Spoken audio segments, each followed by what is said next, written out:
Well, hello there. I'm Dr. Bosky, the creative director for Interstellar Sentinel, and I thought I would do a little tips and tricks and kind of a 101 primer series. Interstellar Sentinel is out on Steam. You can download the free demo, which also is the Caravan competition build. One of the reasons why we're sharing these videos. So first and foremost, we support over 1,600 different controllers. We support keyboard, arcade sticks, game pads. I personally play the PlayStation 5 controller. We support digital D-pad. We support analog stick controls right here. Silky smooth analog stick controls too, with a very nice curve ramp to that. Yeah, if you have any issues with inputs, definitely double check your Steam input overlay and default controller settings. And another little pro tip is to make sure your controllers are plugged in before you boot the game. They are hot swappable, but sometimes that will can create issues depending on the controllers. There's a lot of control types. All right, so buttons. So first and foremost, press and hold. Press and hold is very important for the rapid shot right here, and also the power shot. Tapping for downgrade weapons and super are just that. But also a little pro tip for you is these are your gun portals, right? This is your auto one. I'll talk more about this later.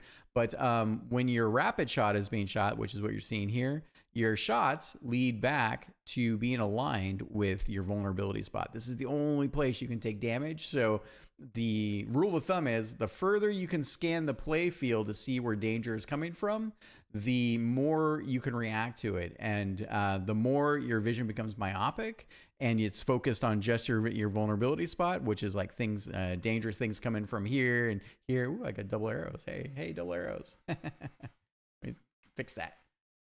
There we go. So if you've got danger, yeah, so bad guys coming from here and here and here and here, you get the point. The more you wind up having to focus here on your vulnerability spot, the less you can see danger out in the world. So a little pro tip there for you.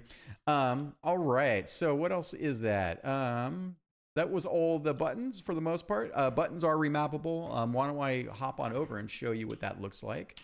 All right. Ooh, boy. So if you go into settings, you can map controls. You can map your keyboard. So here you go.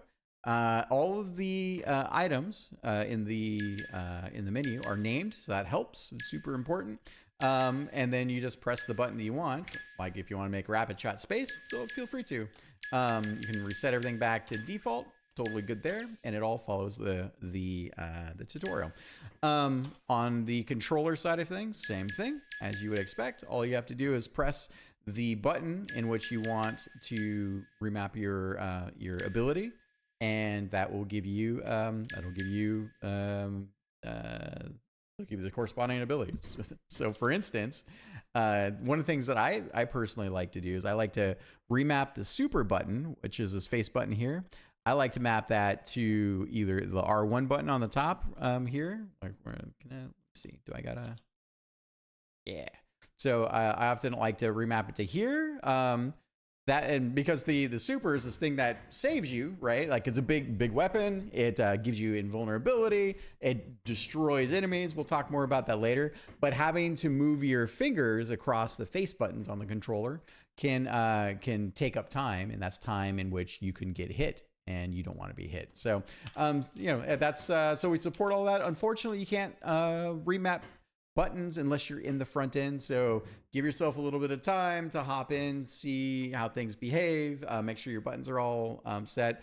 I highly recommend setting your buttons at the very beginning of your play session. That way you're starting to build that muscle memory. All right, that's it. I will talk to you soon. Thank you.